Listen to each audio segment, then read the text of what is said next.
하나님 말씀 보겠습니다. 구약 성경 사무엘상 7장 5절부터 보겠습니다.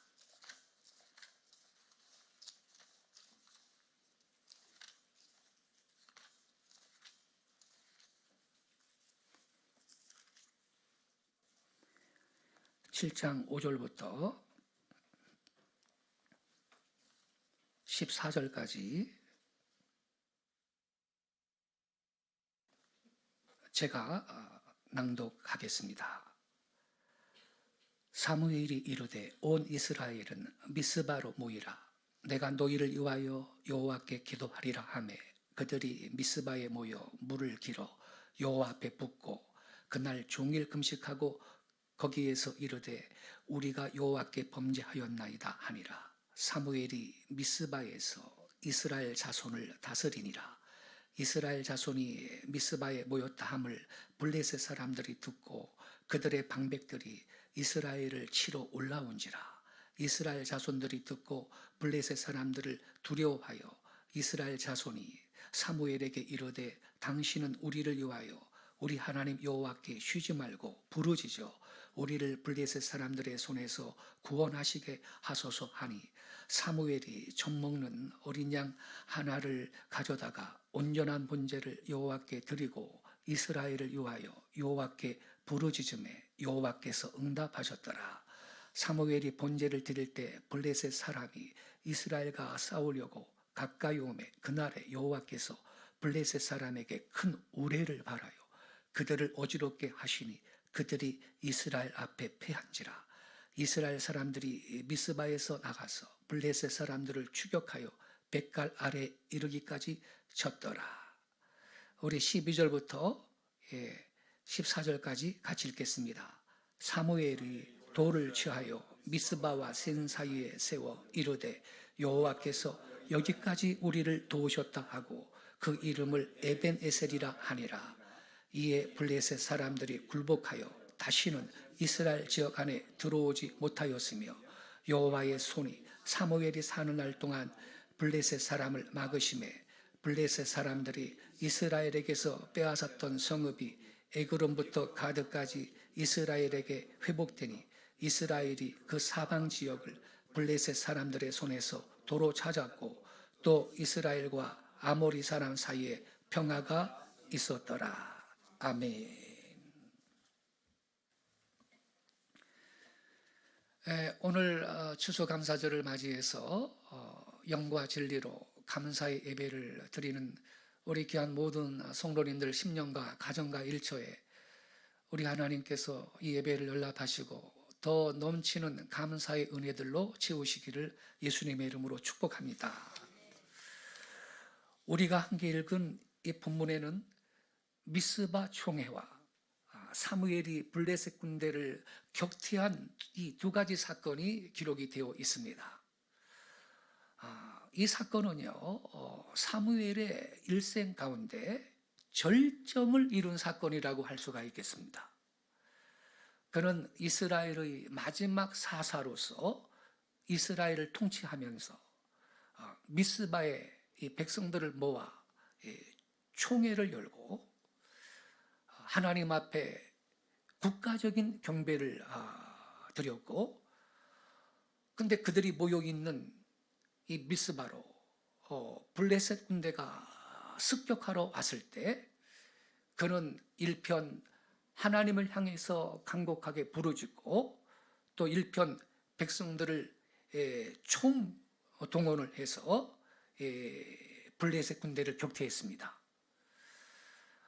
여러분, 이것은 사무엘의 일생에 있어서 개인적으로도 놀라운 역사가 되겠지만 이스라엘의 민족사에 있어서 기념할 수 있는 국가적인 큰 승리였습니다.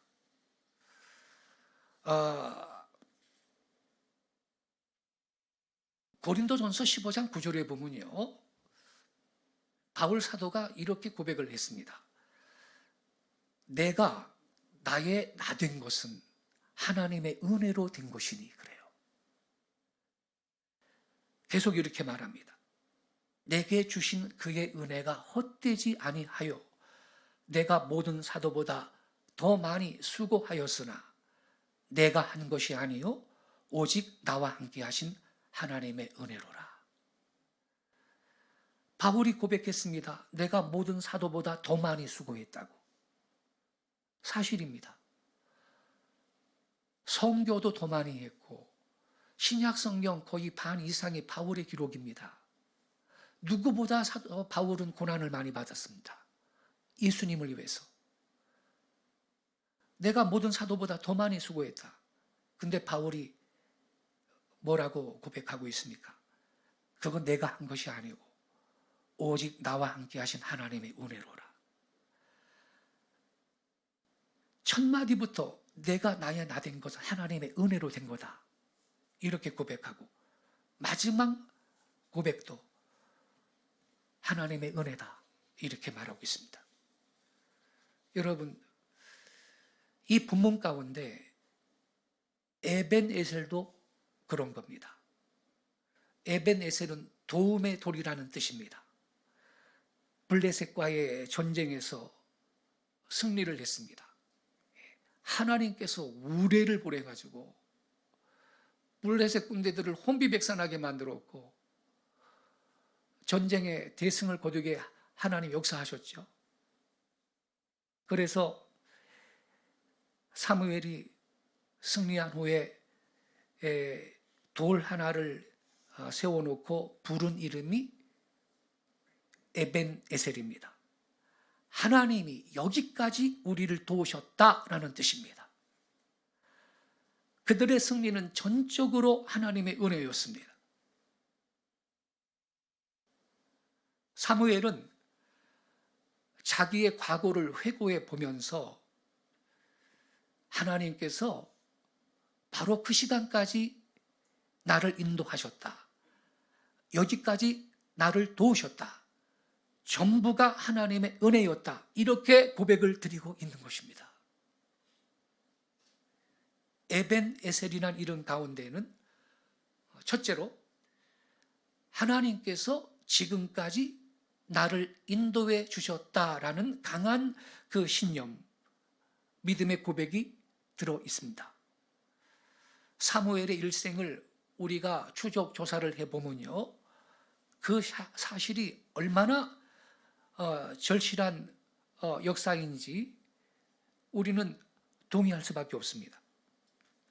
사무엘상 1장에 보면 그의 어머니 한나는 아이를 낳지 못해가지고 큰 수모를 겪었고 눈물을 흘리면서 성막에 가서 하나님 앞에 간절히 기도를 드렸는데 하나님께서 그의 눈물의 기도를 응답하시어 아들 사무엘을 주셨고, 그가 사무엘을 낳을 때 하나님 앞에 바치기를 서약했기 때문에 젖을 떼자마자 떨어지게 됩니다. 하나님의 성소에 가서 사무엘을 바치고 사무엘은 성소에서 자라게 됩니다. 그 다음 3장에 보면 어린 사무엘이 법궤 앞에서 잠을 자는데 어느 날 호련히 사무엘아, 사무엘아, 하나님의 부르시는 음성을 듣게 됩니다. 사무엘이 어렸기 때문에, 경험한 적이 없었기 때문에 엘리 제사장이 자기를 부르는 소리인 줄로 착각을 했습니다. 엘리한테 달려갔지요. 그때 엘리가 하는 말이 나는 너를 부르지 아니했다. 가서 다시 누워 자라. 이렇게 말했습니다. 이러한 사건이 몇 번 반복이 되는 가운데 드디어 그 음성이 엘리의 음성이 아니라 하나님께서 자기를 부르시는 음성인 것을 이 어린 사무엘이 깨닫게 되었습니다. 그래서 이제 이렇게 반응하죠. 여호와여 말씀하옵소서, 종이 듣겠나이다. 그때 하나님께서 그의 귀를 여시고 나라의 장래이며 사무엘의 장래이며 앞날의 모든 것을 그에게 알려주셨습니다. 이 말씀 그대로 사무엘은 자라서 과연 엘리를 계승해 이스라엘의 사사가 되었고 이스라엘을 안정시키는 대사사가 된 역사를 우리는 성경에서 볼 수가 있는 것입니다. 그의 탄생으로부터 어릴 때 하나님의 음성을 들은 그 사건부터 그의 일생을 통하여 큰 일을 맡을 때 사무엘은 언제나 하나님 앞에 나아가 기도했습니다. 그의 은퇴할 때 하는 말이 내가 너희를 위해서 기도하기를 쉬는 죄를 범하지 않겠다. 그렇게까지 말을 했던 사무엘입니다.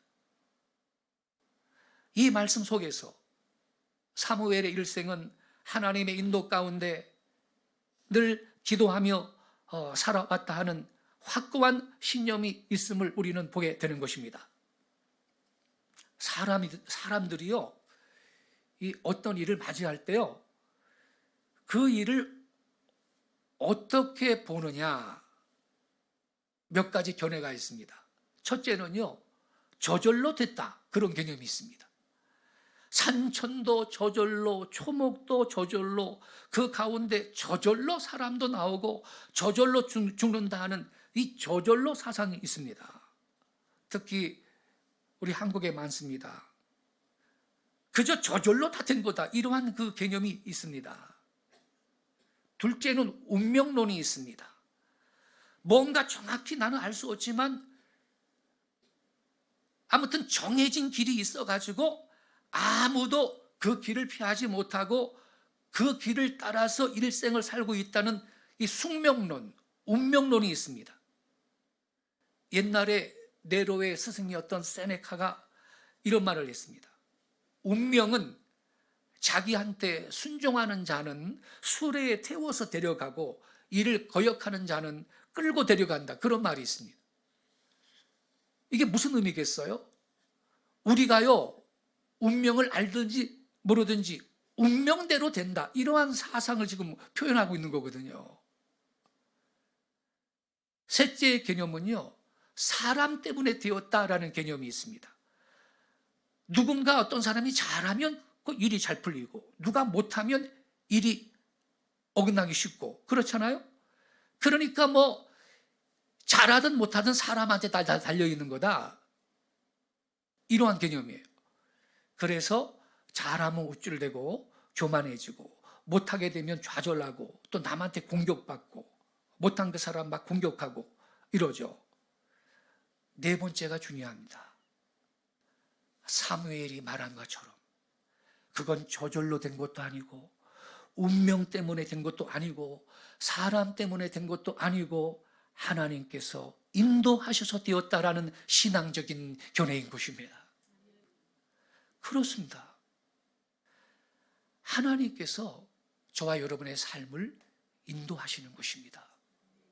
보이지 않는 주님의 손이 우리의 삶을 인도하십니다. 그렇다고 여러분, 우리가 그런 신앙적인 견해를 가졌다 해서 사람이 하는 일을 무시하자는 게 아니죠. 사람이 그 일을 맡아서 하고 있습니다. 그러나 보다 더 근원적인 원인이 되는 제1차적인 행동은 하나님께서 하셨다라는 사실인 것입니다. 창세기 24장 48절에 보면요, 아브라함의 늙은 종이 나오는데 아마 그의 이름은 엘리에셀이었다라고 성경학자들은 추정을 합니다. 그가 주인의 사명을 맡아가지고 이삭의 아내를 구하기 위해서 하란 지방에 갔을 때 우물가에 앉아가지고 깊이 고개를 숙여 기도했습니다. 하나님, 내가 누가 누군지 모릅니다. 하나님께서 내 주인의 자부될 사람을 지시해 주세요. 제가 우물가에 앉아있다가 물 길러 오는 처녀한테 제가 물 좀 달라 그러겠습니다. 그때 그 처녀가 나한테 물을 줄 뿐만 아니라 낙타한테까지 물을 주는 그런 기특한 처녀가 있다면 바로 그 처녀가 이삭의 아내 우리 주인의 자부가 되리라는 것을 제가 알겠나이다. 이런 기도를 드렸습니다. 근데 기도를 마치자마자 리브가가 물을 깃기 위해서 우물가에 왔습니다. 그 늙은 종은 나한테 물 좀 달라 그랬습니다. 물을 떠서 주었습니다. 그리고 주의 깊게 그 처녀의 동작을 관찰하고 있었습니다. 리브가가 물을 길어서 이 목마른 나이 많은 나그네한테 물을 먹여주고 보니까 곁에 낙타 10마리가 다 목이 마른 가운데 있거든요. 시키지도 않았는데, 부탁도 안 했는데, 내가 저 낙타한테도 물을 먹이겠습니다 하면서 그 처녀가 열심히 물을 길어서 하나하나 물을 먹였습니다. 아주 마음씨가 곱지요? 이 엘리에셀의 입장에서는 자기 기도가 너무 빨리 이루어진 거예요. 단번에 이루어진 셈인 것입니다. 누구의 딸입니까? 물어봤어요. 바로 자기 주인 아브라함의 일가의 집안 딸이네. 그래서 이 아브라함의 늙은 종은 고개를 숙여 하나님 앞에 감사의 기도를 드리고 그 다음에 리브가의 집으로 가서 청혼하는 말 가운데 여호와께서 나를 바른 길로 인도하사 내 주인의 집에 동생의 집에 이르게 하셨나이다. 이렇게 말합니다. 바른 길로 인도하사 정로로 인도하셨다라는 고백이 거기 나와요. 마치 화살을 쏘면요, 직선으로 가서 자기의 그 관역에 정확히 맞듯이 자기의 걸어온 길을 가만히 검토해 보니까 직선으로 가서 바로 맞췄다는 겁니다. 한 걸음도 낭비한 것이 없고 잘못 간 적이 없습니다. 나를 바른 길로 인도하사. 이것이 바로 신앙인의 길인 것입니다. 저와 여러분이 믿음으로 살 때, 범사에 전능하신 하나님을 의뢰하고 의지할 때 그분은 앞서 행하시며 우리를 바른 길로 인도하시는 하나님이신 것을 믿으시기를 바랍니다. 비행기 역사의 초기에 대서양을 건너가는 한 비행기가 있었습니다. 초기 이야기니까 이 비행기가 발달하지 못했고 위기를 자주 맞이했습니다. 가다가 추락해서 바다에 빠져 죽기 일쑤였습니다. 이 넓은 이 대서양을 건너오는데 비행기가 가지고 있는 기름이 직선으로만 가야 꼭 맞을 양밖에 없는 거예요.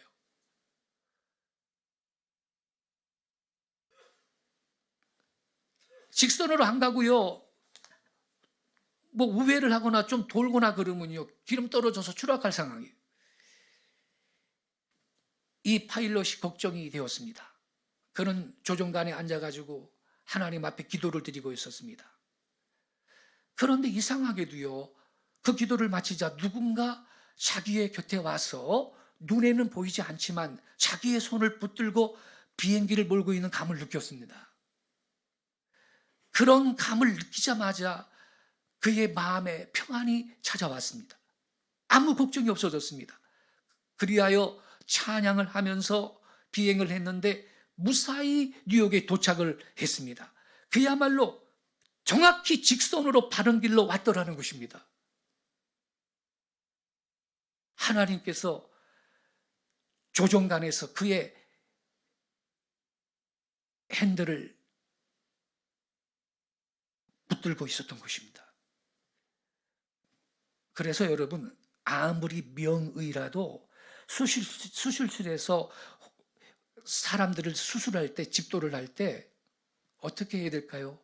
하나님을 믿는 기독 신자들은요, 하나님, 제가 이 사람 수술합니다. 칼 들고 지금 수술합니다. 배를 열고 다 수술합니다. 주님께서 내 손을 지도해 주시옵소서. 이렇게 기도해야 할 것입니다. 그래야 완벽하게 수술이 될 것입니다. 하나님께서 나를 인도해 주셨다.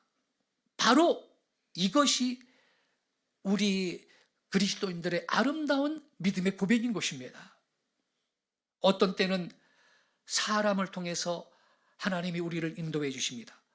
사도행전 9장에 보면 바울이 회개했을 때 다메섹에 들어갔는데 예수님께서는 아나니아를 보내셔서 무명의 신자입니다.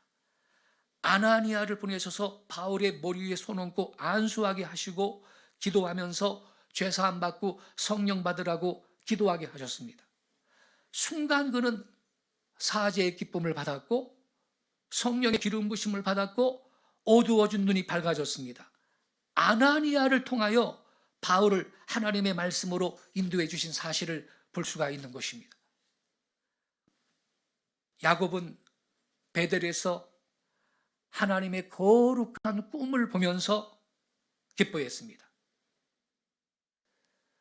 형 에서가 죽일까 두려워가지고 저 바단 아람 외삼촌 집에 도망가는데 해는 지고 컴컴해지는데 광야에 이 차가운 바닥을 요로 삼고 돌 하나를 베개 삼고 누웠는데 하늘의 별은 총총히 떠 있고 내가 고향 땅에 돌아올 수는 있을까?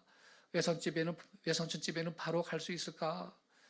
온갖 상념에 젖어서 거기 고민하다가 잠이 들었는데 꿈을 꾸잖아요. 사닥다리가 하늘 높이 섰는데 거기 하나님이 서 계셔가지고 내가 너를 버리지 않겠다고 하나님 말씀하시죠. 여러분, 하나님은 그 약속을 지켜주셨죠.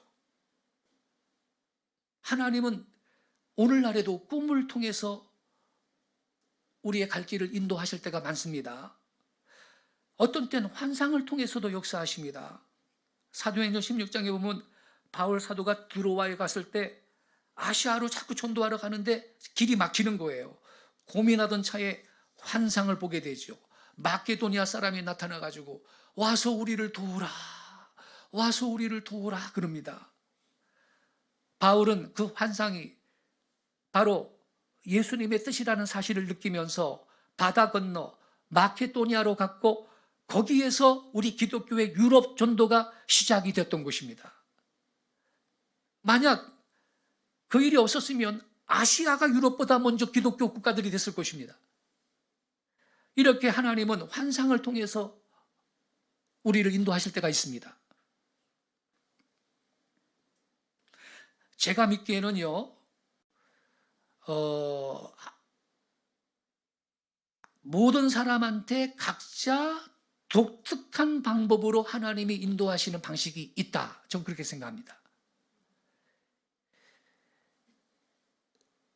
그 인도를 받는 본인만 알 수 있는 그 방법이 있다라는 거예요. 남들이 볼 때, 에휴, 뭐 그것이 무슨 하나님의 뜻이겠느냐, 그게 무슨 하나님의 인도냐 하면서 그걸 하찮게 보지만 본인은 그것이 하나님의 음성이었다, 그것이 주님의 인도였다라는 확고한 신념을 가지게 됩니다. 저는 그러한 체험이 많습니다. 이렇게 하나님은 오늘날 우리의 길을 앞서 행하시며 인도해 주시는 것입니다. 이스라엘 백성이 넓은 광야길을 헤매어 다닐 때 거기에 모세라는 위대한 인도자가 있었습니다.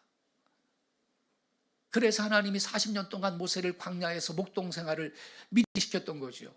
그때 무슨 나침반이 있습니까? 지도가 있습니까? 내비게이션이 있습니까? 모세는 율법을 부여해 주었고 민족을 교육시켰고 군대를 양성시켰고 백성으로 그 광야에서 40년간 여행을 무사히 마치게 해주어서 그 민족의 건국의 아버지가 된 사실을 볼 수 있습니다. 그처럼 우리에게도 위대한 인도자가 있습니다. 그분이 누구십니까? 우리 여호와 하나님이신 걸 믿으시기 바랍니다. 우리가 믿는 하나님은 우리가 그분의 인도를 구하고 그분께서 저와 여러분의 삶을 인도하시도록 허락해 드리기만 한다면, 그분을 그렇게 인정한다면 하나님은 우리의 모든 인생길을 인도해 주시는 것입니다. 에베네셀은 여호와께서 나를 이 시간까지 인도하시고 도우셨다라는 고백인 것입니다. 제가요, 지난 월요일 날요, 월요일은 저기 수원에 겟세마네 신학교라고 있습니다. 거기에서 강의를 하는데 차를 몰고 1시간 반 가야 돼요. 강의를 하고 돌아왔습니다. 근데 이제 제2 경인고속도로를 타고 오다가 제2 외곽순환도로를 타게 되었습니다. 제2 외곽순환도로를 타고 조금만 달리면 그 해저 터널을 지나가게 돼요. 가보셨죠? 굉장히 길어요. 그 해저 터널입니다. 바다 밑으로 굴을 만들어서 터널을 뚫어놓은 거예요. 그런데 터널을 진입하자마자 계기판에 경고등이 한 5개가 뜬 거예요. 수원 갈 때부터 이미 경고등이 하나가 떠 있었어요. 근데 뭐 대수롭지 않게 생각을 했는데 그 해저 터널, 그 긴 터널에 진입하자마자 경고등이 추가로 한 5개가 더 떴어요. 이게 뭐지? 그래서 제가 불안한 마음이 들었어요.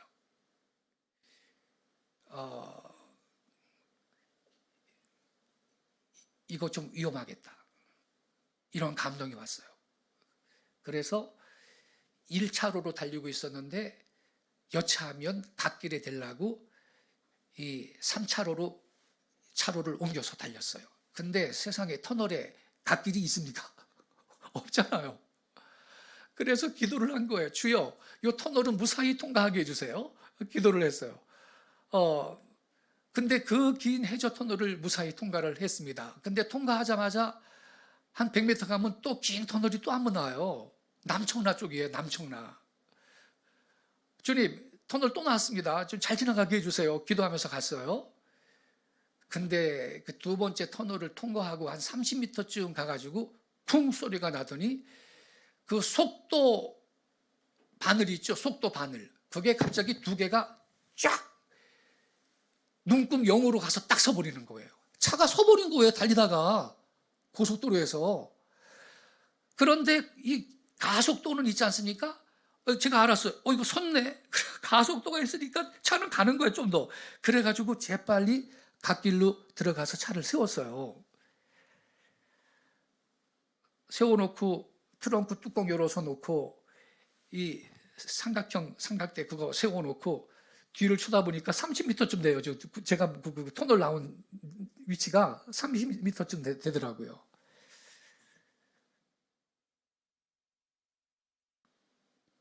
제가 그때 느낀 게 있습니다. 하나님이 나를 지켜주셨구나. 즉각 느낀 게 그거예요. 하나님이 나를 지켜주셨구나. 30m가 아니라 30m 전에, 40m 전에 그 터널에서 서버렸으면요. 지하 터널에서. 갓길도 없는데 사고의 위험이 컸겠죠. 근데 혹시 사고 안 났다 하더라도 무슨 민폐입니까? 그거 레카차 와가지고 거기 서야 되는데. 그래서 제가요. 그때 느낀 게 뭐냐면 여기 있죠. 모든 것이 하나님의 은혜라고. 그렇구나. 이게 하나님 은혜다. 언제 죽을지 모른다. 하나님 은혜가 아니면. 하나님이 나를 지켜주셨구나. 아주 절묘한 위치에 차가 딱 서게 만들어준 거예요. 근데 여러분, 저만 그렇습니까? 여기 계신 분들요. 느끼지 못했어도 주님께서 앞서 행하시며 안전한 길로 인도하셨기 때문에 우리가 지금 여기 있는 걸 믿으시기 바랍니다. 차수리 싹 했어요. 새거로. 부품 교체했어요. 우리가요. 그래서 감사할 수밖에 없는 것입니다. 하나님의 은혜로 살아왔는데 어떻게 감사를 안 할 수가 있겠습니까, 여러분? 운전을 내가 아무리 조심해서 해도요. 어떤 사람은요, 사거리에서요, 이렇게 우회전을 하는데 저쪽에서는 이렇게 좌회전하는 그 레미콘 차가 너무 빠르게 지나가면서 뒤집어져 버려가지고 이렇게 우회전하는 승용차를 덮쳐버렸잖아요. 압사했어요. 나만 운전 잘한다고 건강하게 우리가 삽니까? 모든 게 하나님의 은혜인 것입니다. 제가 그때 또 한 가지 느낀 것은 성령님의 감동을 소멸하면 안 되겠구나. 제한테 감동이 오는데 이거 위험한 거다. 이건 상황이 굉장히 위험한 거다라는 감동이 있었거든요. 그래서 갓길 쪽으로 달려갔던 거거든요. 그러니까 여러분들도 범사에 하나님의 인도를 구하면서 하시되 성령님의 감동을 소멸하면 안 됩니다. 그걸 무시하면 안 되는 거예요. 우리 안에 성령님이 계시고 우리 기도하는 성도들은 영적인 직관이라는 게 있습니다. 에베네셀은 여호와께서 나를 이 시간까지 인도하시고 도와주셨다라는 믿음의 고백인 것입니다. 여러분의 삶 가운데도 이 아름다운 에벤에셀의 돌이 항상 세워져 있기를 바랍니다. 다음에 말씀드리고 싶은 건요, 여호와 하나님이 인도해 주셔서 그 일이 잘 되었다라는 고백입니다. 과연 사무엘은요, 미스바에서 총회를 모아서 하나님 앞에 경배드렸고요, 또 거기에서 적군을 격퇴했고 잃어버린 영토도 회복했고 잘 됐습니다. 여러분, 우리가요, 하나님께서 인도하셨다 이렇게 믿어질 때 그 다음에 따라오는 게 뭐냐? 의뢰의 일이 잘된 것이다 하는 결론이 따라오는 것을 여러분 깨닫기 바랍니다. 여러분들, 우리 인간의 일 가운데는요, 잘 되는 일이 있고 잘못되는 일이 있습니다. 세옹지마라는 말이 있잖아요. 잘 되어서 좋아했는데 그 잘된 것이 나중에 잘못되어져 가지고 슬퍼하게 되고, 슬픈 것이 또 잘 되어지고, 또 잘된 것이 잘못되어져 가지고 슬퍼하는 그러한 일이 있지 않습니까? 우리의 삶에 세상사에서는 잘된 것이 못될 수가 있고 못된 것이 잘 될 수가 있고, 한편이 잘 되면 다른 한편이 못될 수가 있는 그런 걸 우리는 얼마든지 볼 수가 있지 않습니까? 그러나 여러분, 우린 믿어야 됩니다. 하나님이 저와 여러분의 삶을 인도한다면, 하나님이 역사하신다면, 하나님께서 저와 여러분의 생애를 통치하고 다스려 주신다면 그런 일은 없습니다. 모든 것을 합력해 선을 이루게 되는 걸 믿으시기 바랍니다.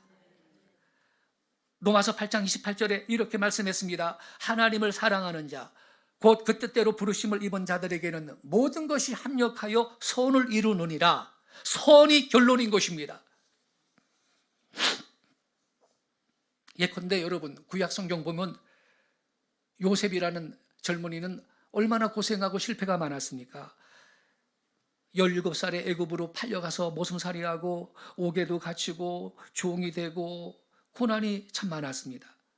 근데 그 모든 것이 합력해서 그로 하여금 애굽의 총리를 만들어 준 것입니다. 하나님께서 인도해 주시는 길은요, 반드시 우리에게 유익한 길로, 선한 길로 인도해 주시는 것입니다. 또 하나님께서 결과적으로 선한 길로 인도하시는 거기에 진정으로 유익한 길이 있는 걸 우리는 믿어야 할 것입니다.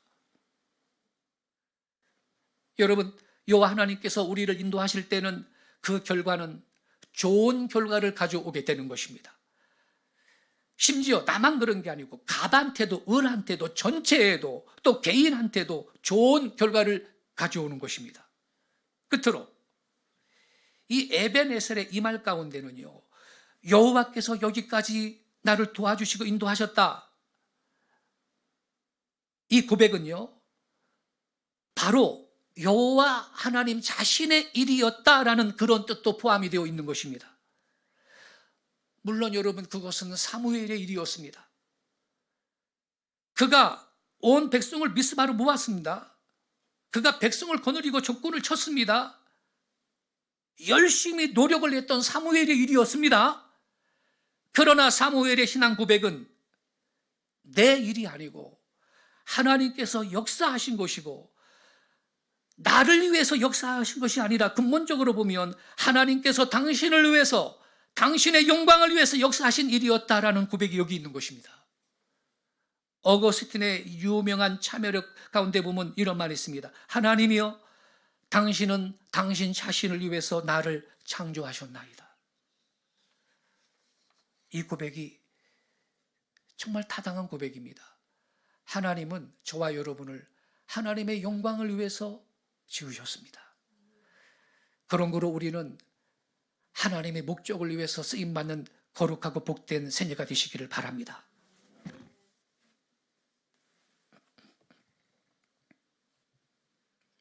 우리는요, 그저 우연히 태어나서 아까 말씀드렸듯이 저절로 태어났다가 저절로 죽는 그러한 인생이 아니고, 하나님께서 저와 여러분을 이 세상에 보내셨을 때는 저와 여러분을 통해서 하나님은 하실 일이 있어서 우리를 보내신 것입니다. 그 하나님의 목적을 발견해서 쓰임받는 생이야말로 흑자 인생이 될 것이지만,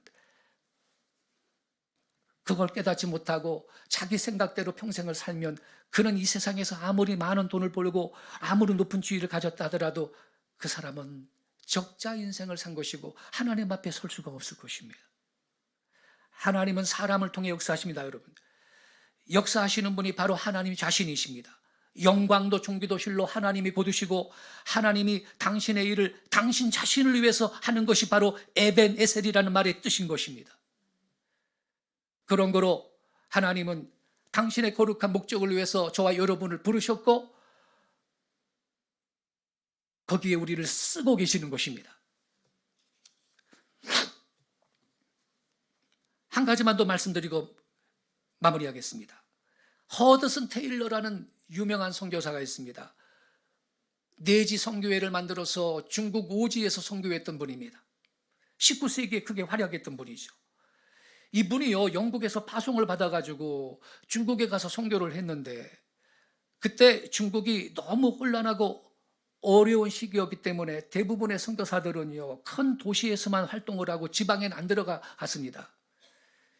테일러 선교사님은 이래서는 안 되지, 이렇게 생각을 하고 홀로 중국 오지에 들어가서 내지 선교회를 만들었습니다. 그런데요, 내지 선교회 더 어려운 데니까 본국에서 선교비를 좀 더 많이 보내줘야 되잖아요. 그건 고사하고 연락이 오기를 선교헌금이 들어오지를 많이 못해가지고 당신한테 생활비를 못 보내주겠습니다, 이런 거예요. 그러니 내지 그 영국 본부에서 하는 말이 앞으로 생활비를 못 보내주니까 그냥 철수해서 들어오세요. 이렇게 최후 통첩 같은 편지가 왔던 겁니다. 테일러 선교사는 기도하는 가운데 답하기를, 만약에 선교회에 돈이 없으면 안 보내도 좋습니다. 내가 독립해서 선교를 그냥 하겠습니다. 이 전도를 중단할 수 없습니다 하고 선교회와의 관계를 끊고 홀로 선교를 했습니다. 그러니 그 고생이 얼마나 컸겠어요. 막대하게 고생을 하고 있는데 테일러 목사가 고생한다는 소식이 영국 본국에 들려졌을 때 영국에 있는 사방의 신자들이 모두 분발을 해가지고 개인적으로 선교금을 보내줘 버린 겁니다. 얼마 지나니까 오히려 선교회에서 보낸 돈보다 더 많은 선교비가 와서 선교 사업을 잘 진행하게 되었습니다. 그 다음에 테일러 목사님이 열심히 노력을 해서 선교사 한 분을 초청을 했습니다. 또 한 분 초청했습니다. 영국 사람도 초청하고 중국 본토인도 초청하고 자꾸 초청했는데 마지막에 가서는 여러분, 이 내지 선교회가요, 세상에 968명의 선교사를 거느리고 오지 선교를 한 아주 큰 선교단체가 되어버리고 만 겁니다. 하나님이 인도하셨습니다. 할렐루야. 예.